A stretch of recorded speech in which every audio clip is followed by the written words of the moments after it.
Hey fragrance buddies, and welcome back to When Bath Bombs Go Wrong. This is episode 2. If you haven't seen the first video in this series, make sure to head on over to our channel and check it out so you don't miss any handy tips and tricks. In our last episode, we talked about weak fizz and how to fix it. In today's installment, let's tackle the issue of sinking bath bombs. I mean, what's the point of an awesome fizz if you can't even see it? If your bath bomb sinks to the bottom of the tub, there's many reasons as to why. Before we get into these reasons, I do think it's important to let you know that sinking isn't the end of the world. It doesn't really affect anything other than the appearance of the bombs and can still provide a fun and relaxing experience. With that being said, bath bombs that float create some wonderful visuals that many come to expect when they toss one in. It makes the fragrance and the colors pop just a bit more. So stay tuned to find out how to achieve perfect floating bath bombs every time.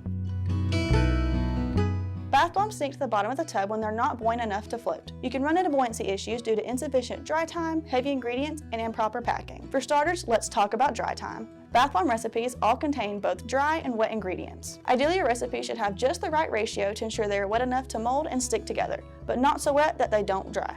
After a bath bomb is molded and left to dry, it should be getting plenty of airflow on all sides for at least 24 hours. This is the absolute minimum amount of time you should be letting them dry, as your environment and recipe can impact how long it actually takes. Because I live in the humid Georgia heat, I often let my bath bombs dry for about 3 days, and that's with the help of a small dehumidifier. During the dry time, the excess moisture in bath bombs needed to help shape them will evaporate and reduce the overall weight of each bomb. If the bath bombs are used before they are completely dry, that extra weight will make them sink right to the bottom of your bathtub. If your bath bombs are sinking, give them a couple more days to dry in a suitable area, like a dry closet, and then try them out again. So let's say your bath bombs are dry as a bone when you go to toss them in the tub and they still sink. What then? Well, the ingredients you use play a large role in their buoyancy. Solid heavy butters like cocoa butter and shea butter can weigh down your bath bombs even if you let them dry a little bit. For that reason, if I'm trying to make a floating recipe, I like to stick with lightweight oil ingredients like sweet almond and meadow foam sea oil in small amounts. Of course, heavy butters are great for your skin and create a luxurious bath time experience. So, weigh the pros and cons of using them if you'd like to keep them in your recipe. Like I said before, your bath bombs don't need to float to be good. Sometimes function comes before form, especially when it comes to including nourishing butters in your recipes. The right recipe and dry time are key to keeping your bath bombs afloat, but you can also run into problems with sinking if you're not packing your molds tight enough.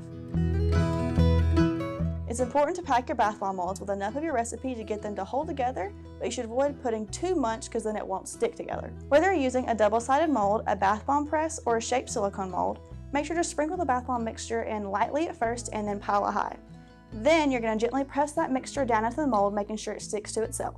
If you're using a double-sided mold, repeat this step with the other side and sprinkle in some loose mixture to help press both sides together. If you pack it too loosely, the bath bomb mixture will not stick together. If you pack it too firmly, the bath bombs will be very dense and too heavy to float. It's kind of tricky to find the right balance between too packed and not packed enough. Leaving some fluffy mixture between the two halves of the bath bomb mold can help create air pockets that will help your bath bombs stay nice and buoyant. Finally, if you're still experiencing sinking bath bombs, take a moment to consider the designs you are making. Bath bombs with tons of decorations and solid embeds will naturally be heavier and sink to the bottom of your tub. Additionally, round bath bombs have more surface area than flat ones, meaning they'll usually end up being a little bit heavier. Flat shapes like discs are more inclined to float. This isn't a hard and fast rule, as there are plenty of ways to help a round bath bomb float. But it's something to keep in mind if you're using a heavy recipe and don't want to change it just to make your bath bombs float.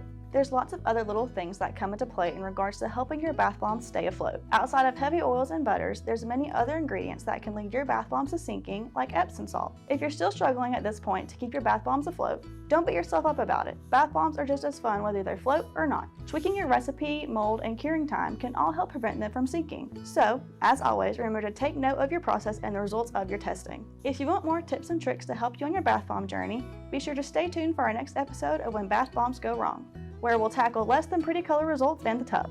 Thanks for getting to this point in the video, and be sure to drop a comment down below to help support our channel, and I'll see you guys next time.